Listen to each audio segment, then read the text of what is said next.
My son declared I'd inherit nothing from my ex-wife's $34 million will. He sat looking quite pleased during the will's reading.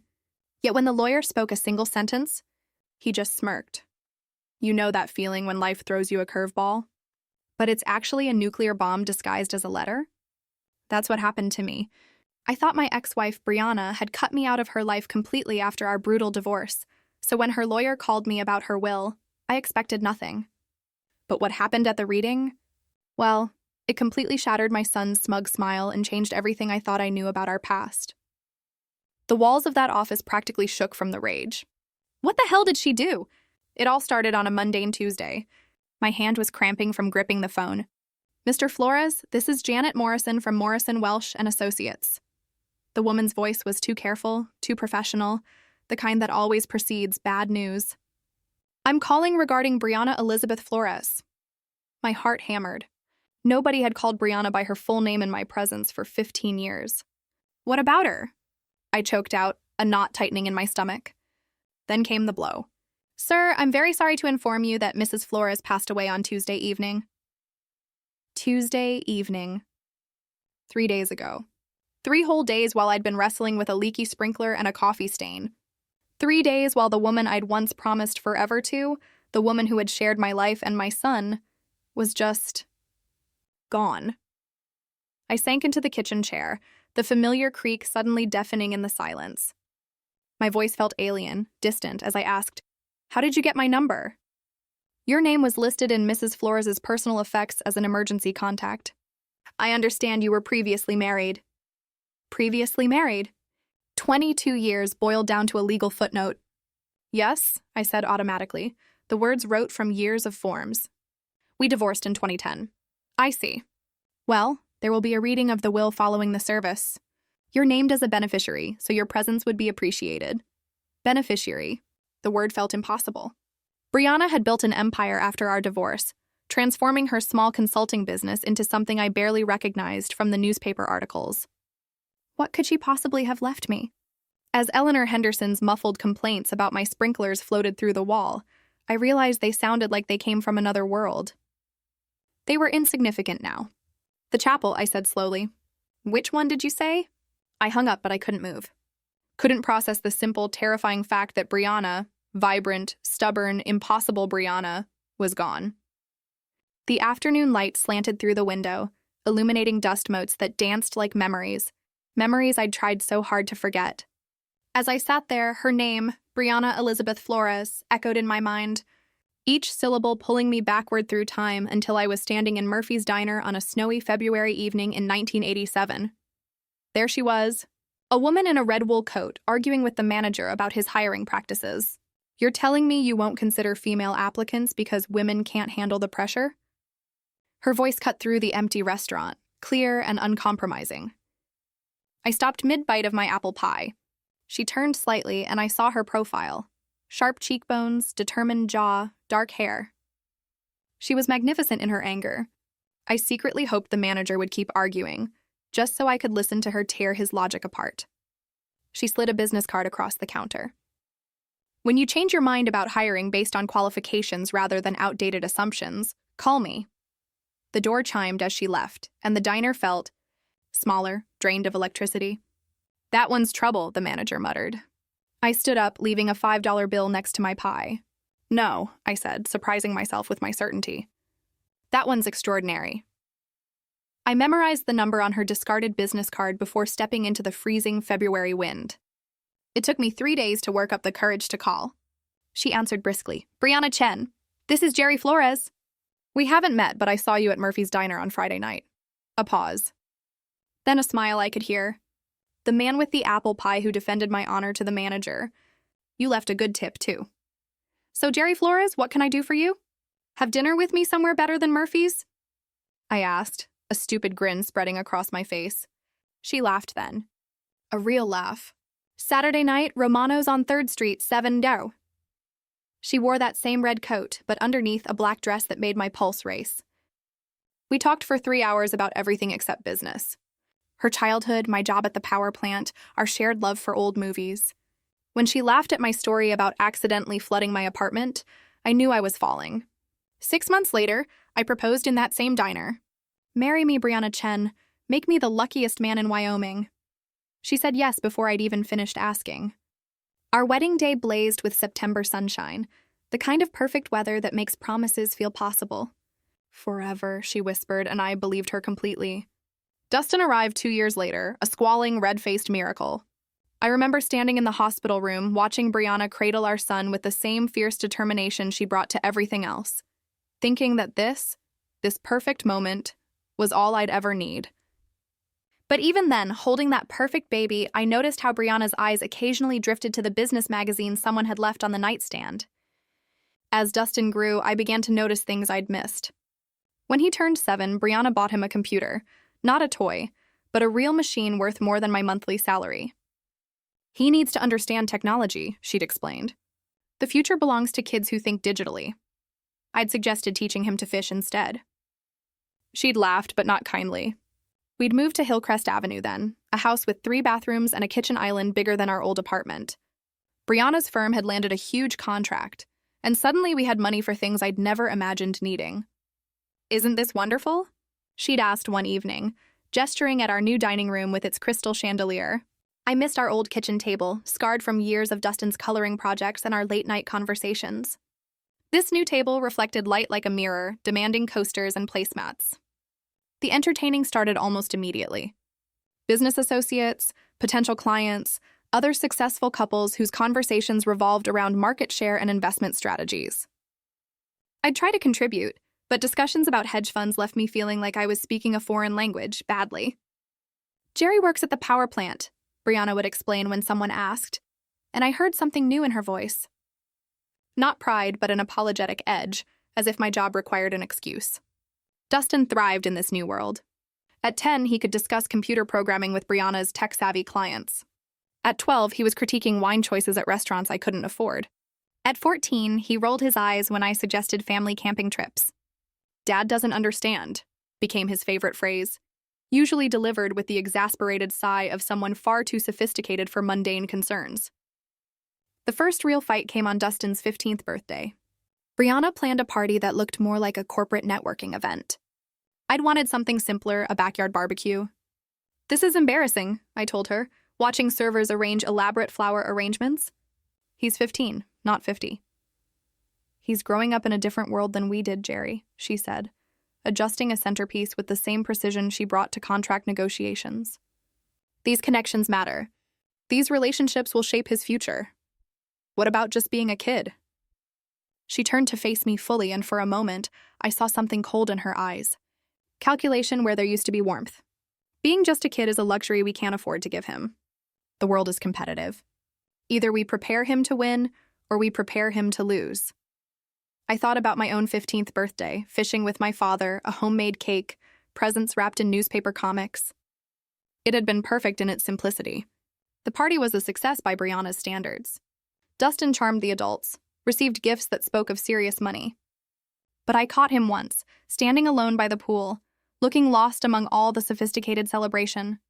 "You okay, buddy?" I asked.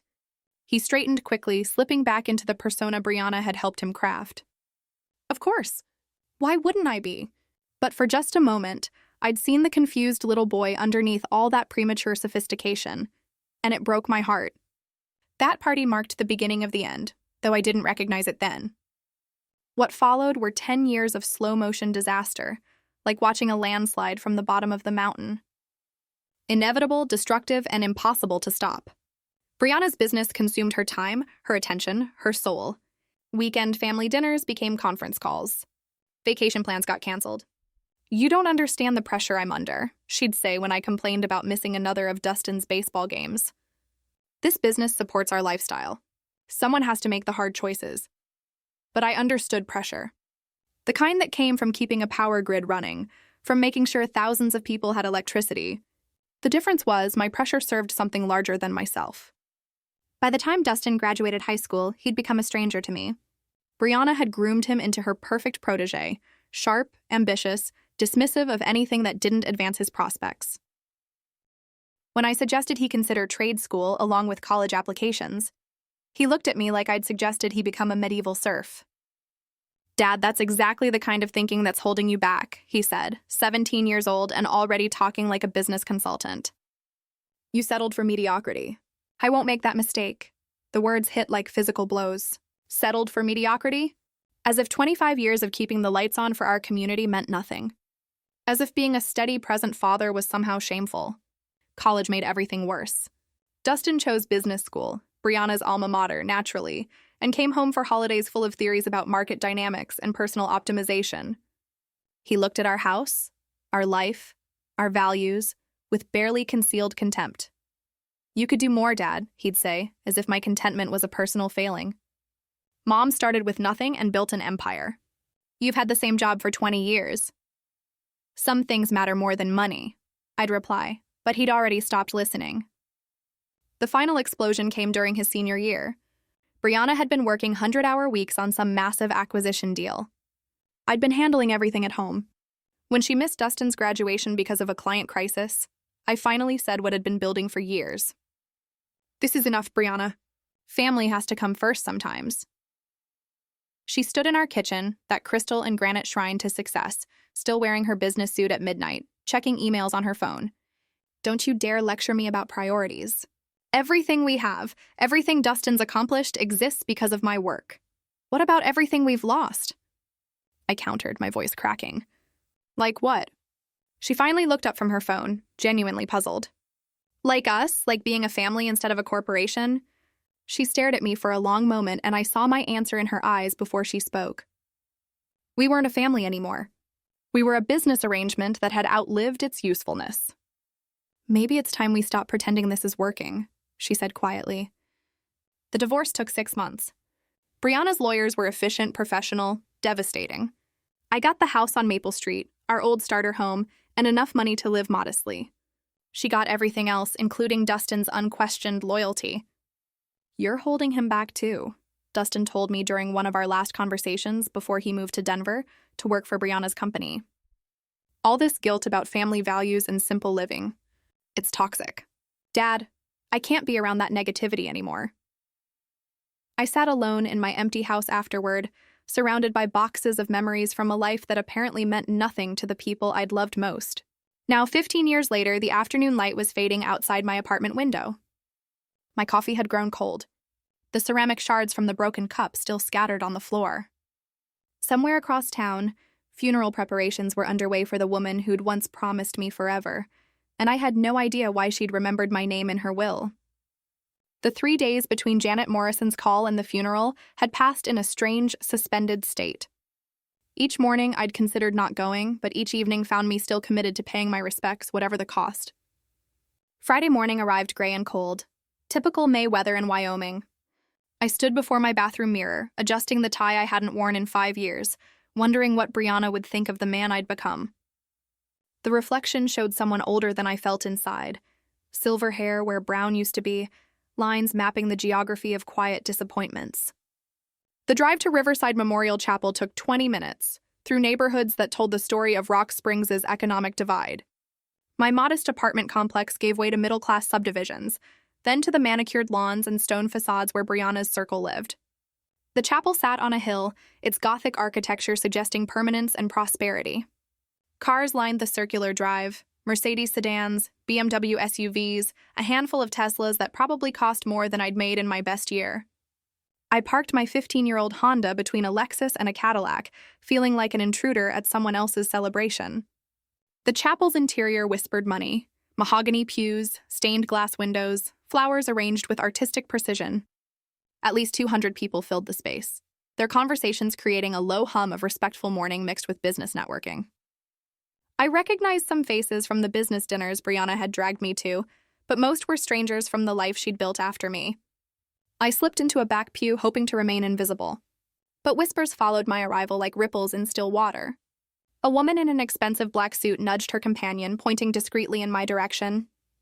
I caught fragments. Her ex-husband. Can you believe he's here after what he put her through? The stories had taken on their own life over the years. Apparently, in this version, I was the villain who'd held back a brilliant woman, the anchor that had nearly drowned her ambitions. I'd learned long ago not to fight narratives that served other people's need for simple explanations. Dad, The voice cut through the chapel's murmur like a blade. I looked up to see Dustin striding down the aisle, his face a mask of disbelief and barely controlled anger. At 37, he'd inherited Brianna's sharp features and commanding presence. Dressed in a suit that probably cost more than my monthly rent, success radiated from him like heat from pavement. "What are you doing here?" His voice carried across the chapel, turning heads and silencing conversations. I stood slowly, meeting his gaze. "I came to pay my respects." "You lost the right to do that 15 years ago." He moved closer, close enough that I could smell his cologne, something sophisticated and aggressive. "She wouldn't want you here?" "Maybe not, but I needed to be here." "For what? To ease your conscience? To play the grieving widower for people who know exactly what kind of husband you were?" The chapel had gone completely quiet now. 200 pairs of eyes focused on our confrontation like spectators at a sporting event. I felt the familiar weight of judgment, the same pressure that had suffocated me during those final years of our marriage. But this time something was different. This time I had nothing left to lose. "I'm not here to cause trouble, Dustin. I'll sit in the back. I won't speak to anyone. When the service ends, I'll leave." "You'll leave now." His voice rose another notch, drawing murmurs of approval from the crowd. "You embarrassed her enough when she was alive. Don't compound it by pretending to grieve her death." I remained standing, holding his stare. Before I could respond, Dustin turned to address the gathered mourners, his voice carrying the practiced authority of someone accustomed to commanding rooms. "I apologize for this disruption during what should be a time of remembrance." He gestured toward me with the casual dismissal of someone swatting a fly. "My father seems to have forgotten that divorce means you're no longer family." A few people nodded. Someone whispered agreement. I felt heat rising in my cheeks, but forced myself to remain calm. "For those who don't know," Dustin continued, warming to his theme, "this is Jerry Flores, the man who spent 22 years holding back one of the most brilliant women this town has ever produced. While my mother was building an empire that employed hundreds of people, he was content to punch a time clock and complain about her ambitions." "Dustin, that's enough," I said, my voice harder than I intended. "Is it? Because I think these people deserve to understand why you're really here." He turned back to the crowd, a prosecutor addressing a jury. "He took half her assets in the divorce despite contributing nothing to her success. Then he spent 15 years acting like the victim while she built something magnificent." The crowd was fully engaged now, a few heads nodding in agreement. I saw faces I recognized, former neighbors, people I'd considered friends. None of them met my eyes.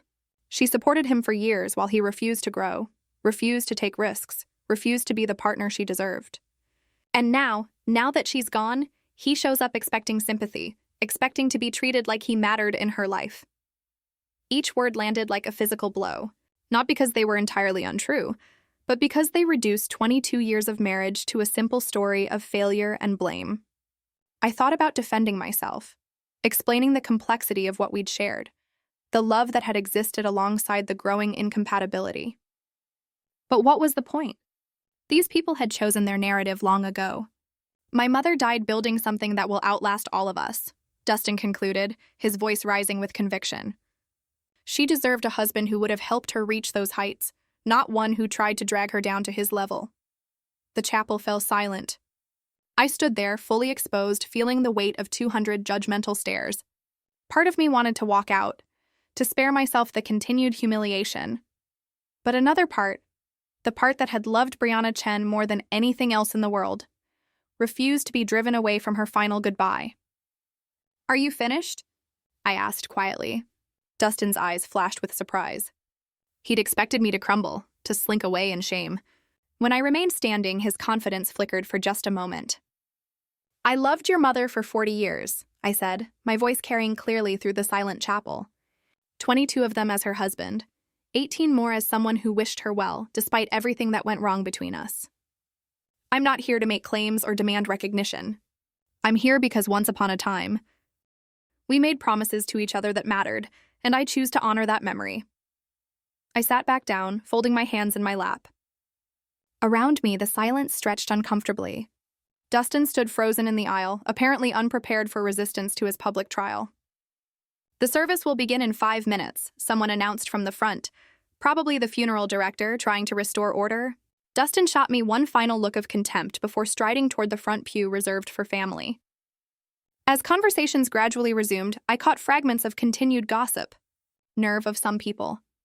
Poor Dustin having to deal with this. Should have stayed home. But I stayed. Through the eulogy that painted Brianna as a visionary who'd overcome obstacles to achieve greatness.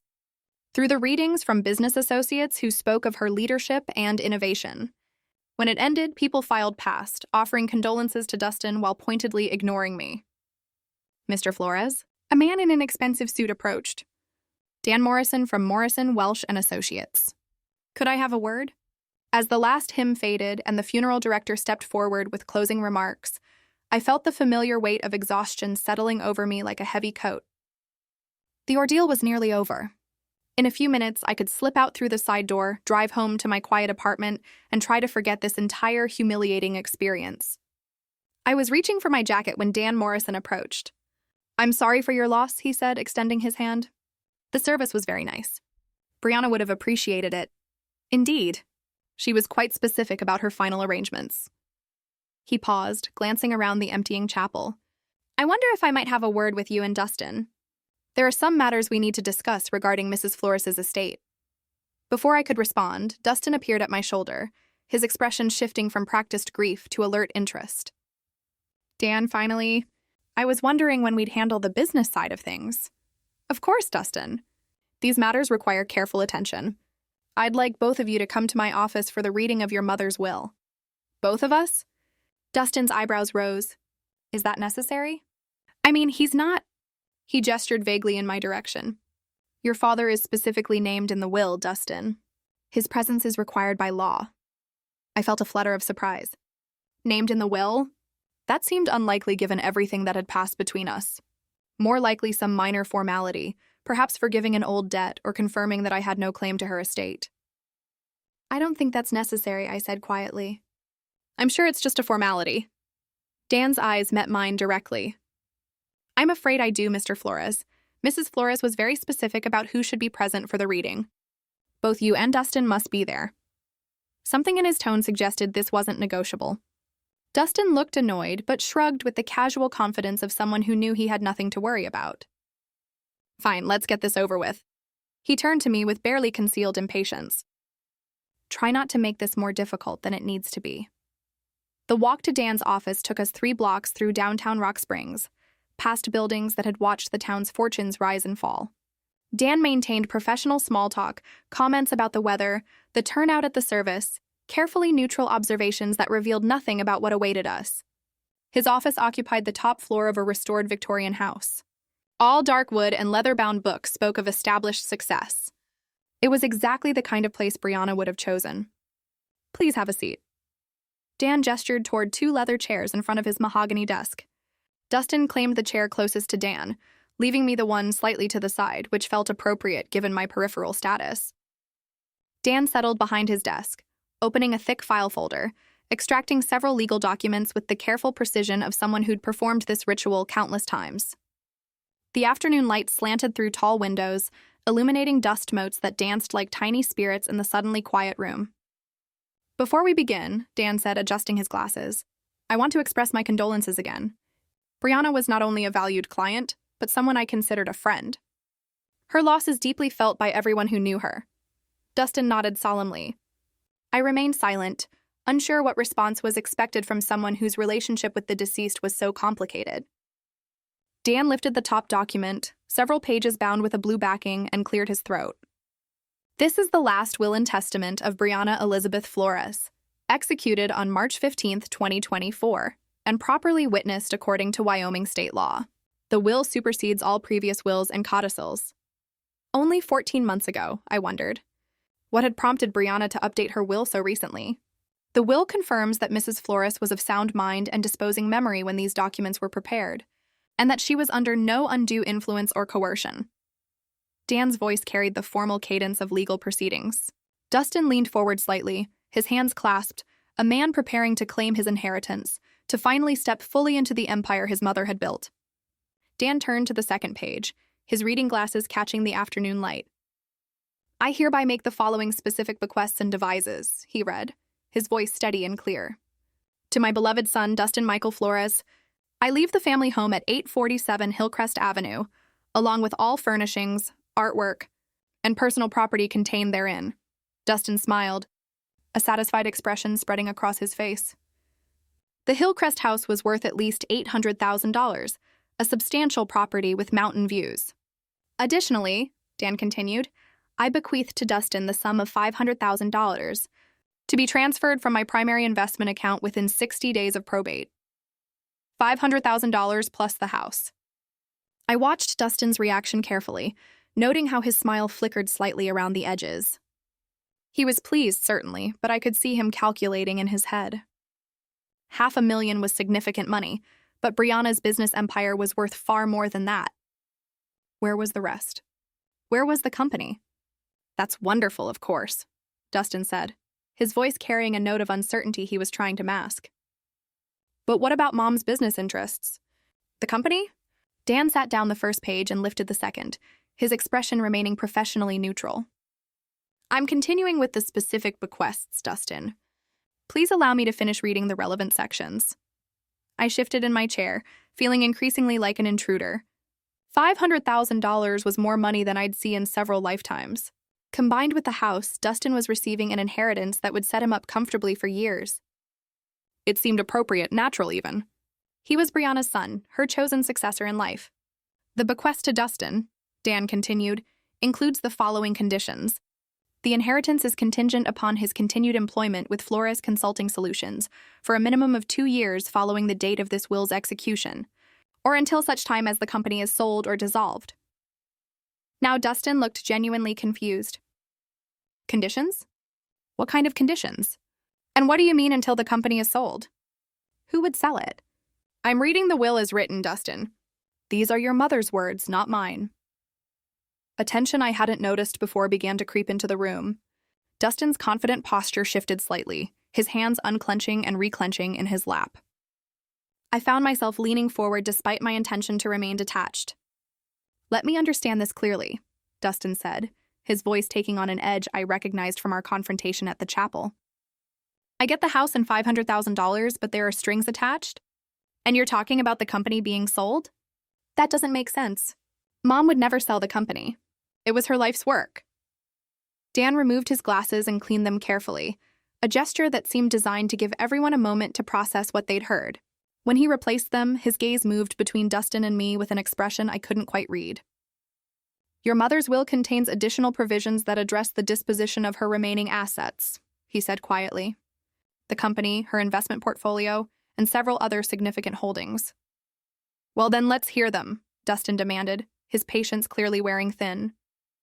What are these other provisions? I watched this exchange with growing unease. Something about Dan's manner suggested that we were approaching territory none of us were prepared for. The careful way he was parsing his words, the slightly apologetic tone. It reminded me of the way doctors spoke when they had difficult news to deliver. Before I continue, Dan said, settling back in his chair, I want to emphasize that these documents represent Mrs. Flores's final, considered wishes. They were prepared after extensive discussion and consultation, and she was adamant about their contents. The room fell silent except for the tick of an antique clock on Dan's bookshelf. Dustin stared at the lawyer with growing alarm, while I found myself wondering why Brianna had insisted I be present for what seemed like a straightforward family matter. Dan lifted the third page of the will, his eyes scanning the text briefly before looking up at both of us. However, he said, his voice carrying a weight that made my stomach tighten. There are additional provisions that fundamentally alter the distribution of Mrs. Flores's estate. Dan lifted his reading glasses and looked directly at me for the first time since we'd entered his office. Something in his expression made my stomach tighten, a mixture of sympathy and professional obligation that suggested I was about to hear something I wasn't prepared for. The will contains provisions for the disposition of Mrs. Flores's remaining assets, which constitute the majority of her estate. Dustin leaned forward even further, his hands gripping the armrests of his chair. Finally, let's hear about the company and the rest of her investments. Dan returned his attention to the document, clearing his throat with the deliberate pause of someone about to deliver life-changing news. To my former husband, Jerry Michael Flores, he read, his words falling into the quiet office like stones into still water. I bequeath the sum of $33.5 million to be transferred from my primary investment accounts and securities portfolio. The words hung in the air, like smoke from an explosion. I felt my mouth fall open, a physical reaction I couldn't control.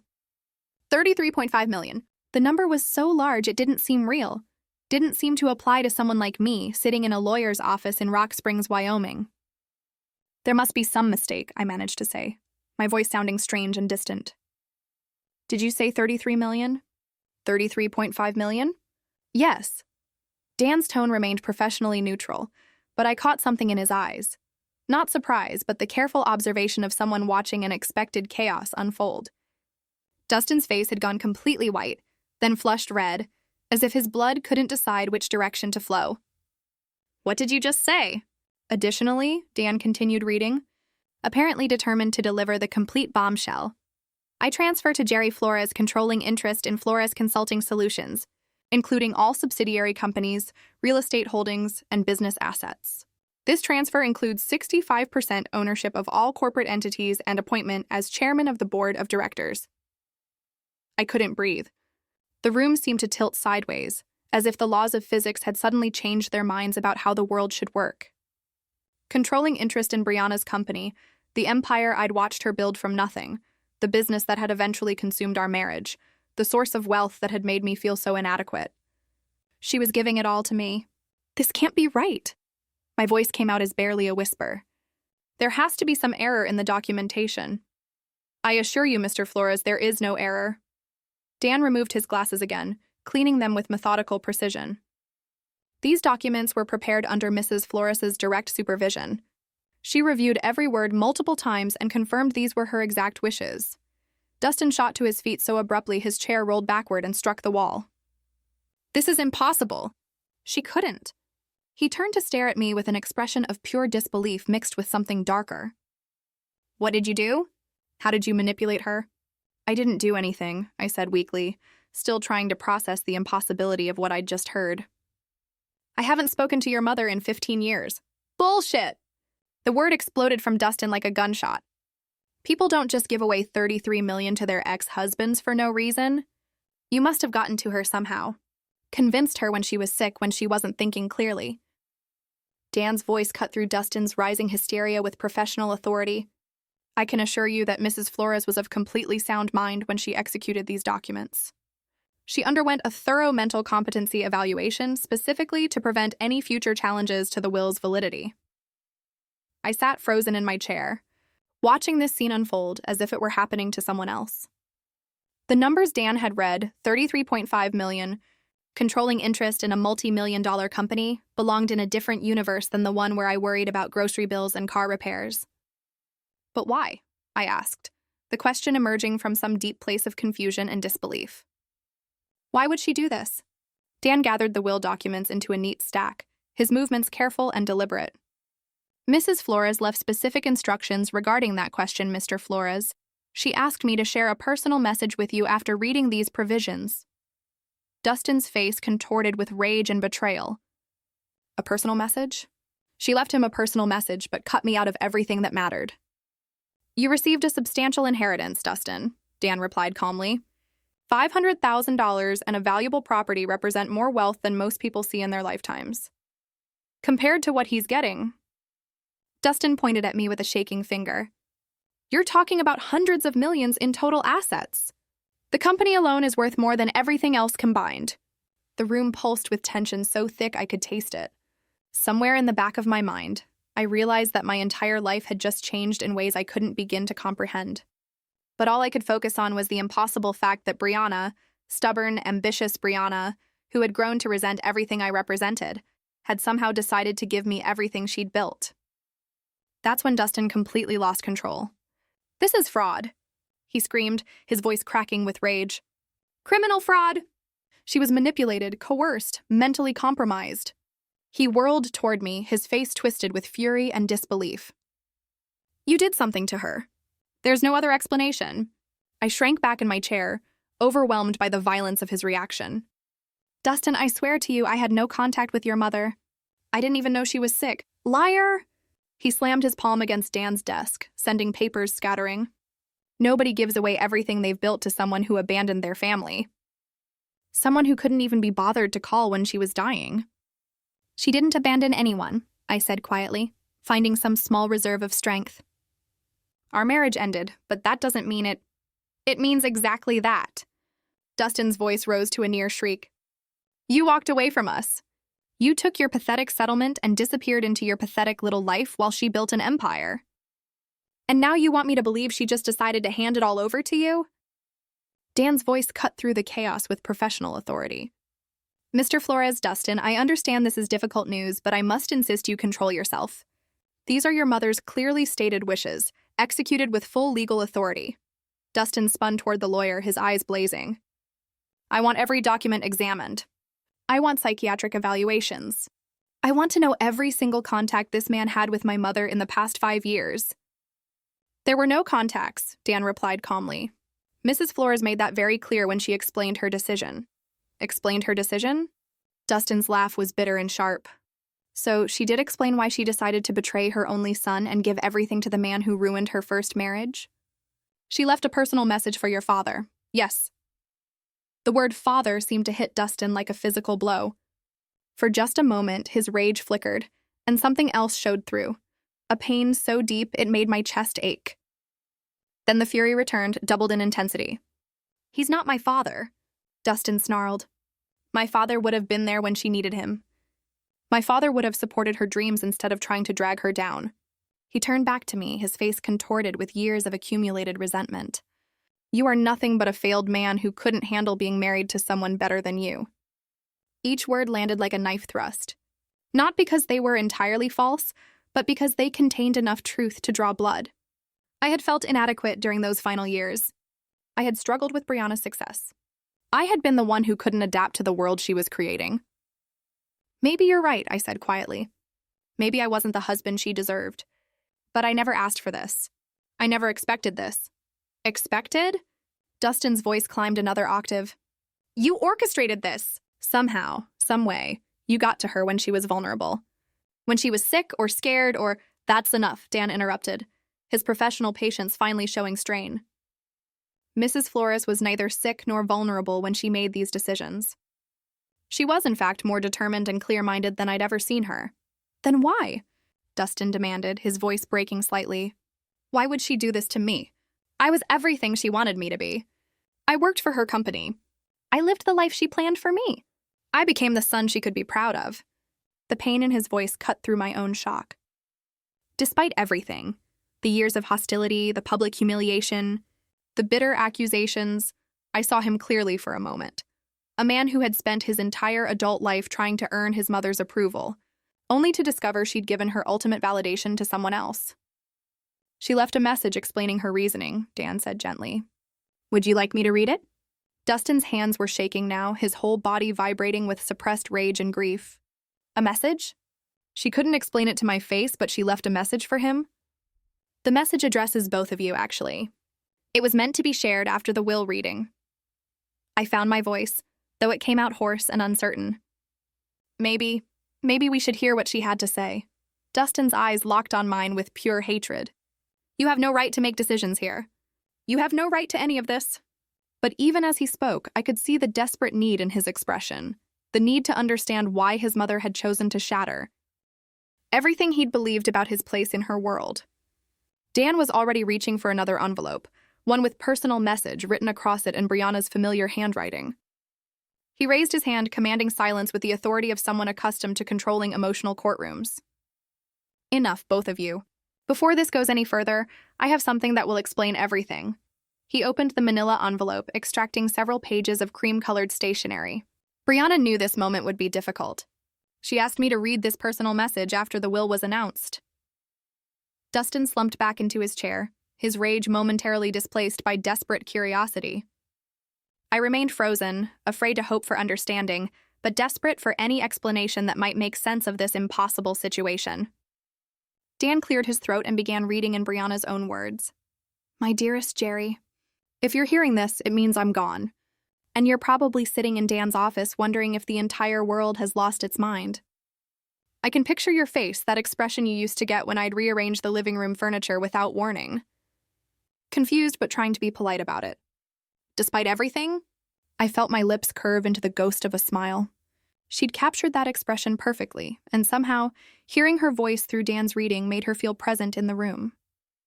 I know this inheritance comes as a shock. I know you're probably thinking there's been some terrible mistake, that you don't deserve this money or this responsibility. But Jerry, you're wrong. You deserve every penny, and I'm going to tell you why.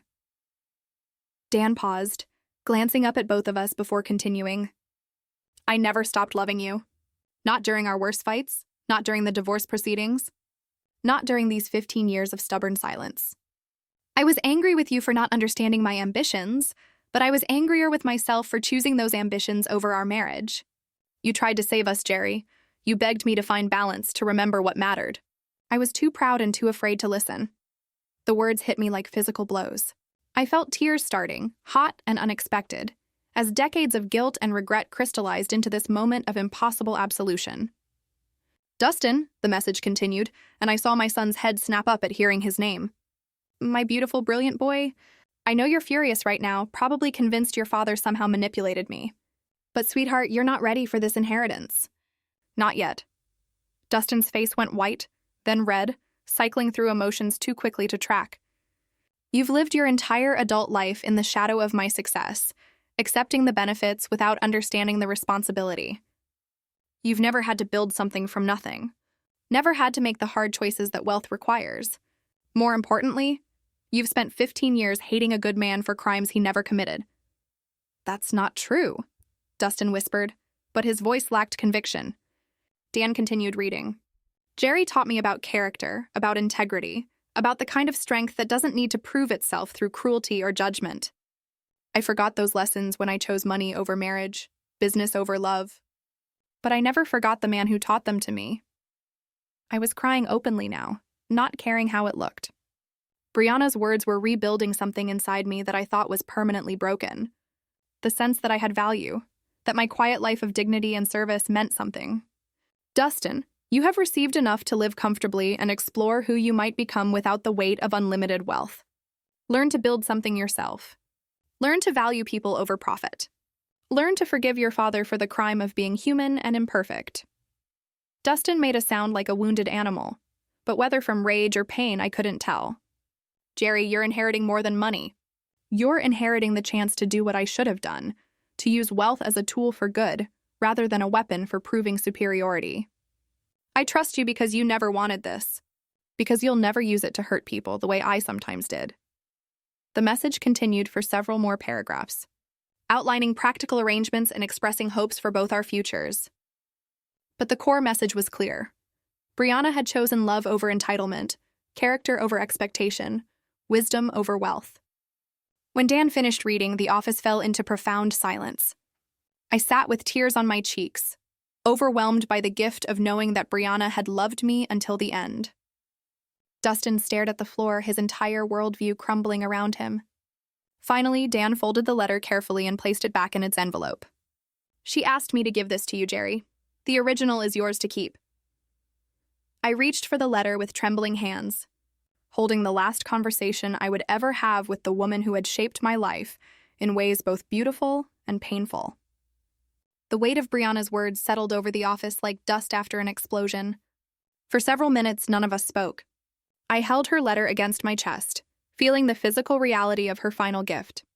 Not just the money, but the restoration of my worth in her eyes, and more importantly, in my own. Dustin was the first to break the silence. This isn't over, he said quietly, but the fire had gone out of his voice. I can contest this. Mental incapacity, undue influence, fraud. There are ways to challenge a will. I looked at him, really looked at him for the first time since we'd entered Dan's office.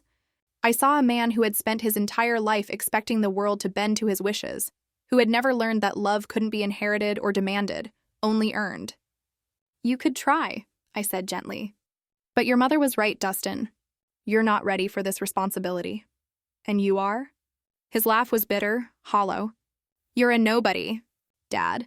A retired power plant worker with no business experience, no connections, no understanding of what it takes to run a company worth hundreds of millions. For a moment, the old Jerry, the one who had felt inadequate for 22 years, wanted to agree with him. But Brianna's words echoed in my mind. You deserve every penny. Maybe you're right, I said, standing up slowly. Maybe I don't know anything about running a business empire, but I know something your mother valued more than business expertise. What's that? I know the difference between serving others and serving myself. Dustin's face twisted with a final flash of rage. This is insane. She was sick. She was old. She wasn't thinking clearly. Dan's voice cut through the outburst with professional finality. Your mother was 62 years old and in perfect mental health when she executed these documents. She underwent extensive psychological evaluations specifically to prevent the kind of challenges you're threatening. Then why? Dustin's voice cracked like a teenager's. Why would she do this to me? I was everything she wanted me to be. I worked for her company. I lived the life she planned for me. I became the son she could be proud of. I felt a surge of unexpected compassion for this angry man who was, despite everything, still my son. She didn't do it to you, Dustin. She did it for you. She gave you a chance to discover who you are when you're not living in the shadow of unlimited wealth. I don't want that chance. The words exploded from him with the force of 15 years of entitlement and expectation. I want what's rightfully mine. What's rightfully yours, I said quietly, is $500,000 and a house worth nearly $1 million. That's more than most people see in a lifetime. What you think you deserved was never really yours to begin with. Dustin stared at me for a long moment, and I saw him realize that something fundamental had changed. The man he'd publicly humiliated that morning, the father he'd dismissed as a failure, was no longer asking for his approval or understanding. You think you've won? He said, gathering his coat with shaking hands. You think this makes you some kind of hero? No, I replied, and I felt the truth of it in my bones. I think it makes me responsible. He stood at the office door for a moment, seeming smaller than when he'd entered. This isn't finished. Yes, it is, I said gently. This finished the moment your mother made her choice. The only question now is what you do with the life she's given you. He left without another word, the door closing behind him with a soft click that seemed to echo in the sudden quiet. Dan began organizing papers on his desk. There will be paperwork to complete, accounts to transfer, board meetings to schedule. The company's current management team is excellent. They can help you transition into your new role. I nodded, still processing the magnitude of what had happened. Dan, can I ask you something? Of course. Did she really love me? Even after everything that went wrong between us? He smiled, the first genuine smile I'd seen from him all day. Jerry, she talked about you every time we met. Not about the divorce. Not about the problems. About the man who taught her that success without character is just expensive failure. I walked out of that office a different man than the one who had entered. The afternoon sun felt warmer, the air cleaner. I had work to do, responsibilities to embrace, a company to learn about and improve. But for the first time in 15 years, I felt worthy of the challenge. Justice, I realized, wasn't about revenge or vindication. It was about recognition. The recognition that character matters more than credentials. That patience outlasts entitlement. And that love, real love, never truly dies. Brianna had seen all of that, and in her final act, she had given me the chance to prove her right. What would you have done in my place? Have you ever faced a shocking betrayal or an unexpected turn of events that completely flipped your world upside down? Tell me what you think. I really want to know.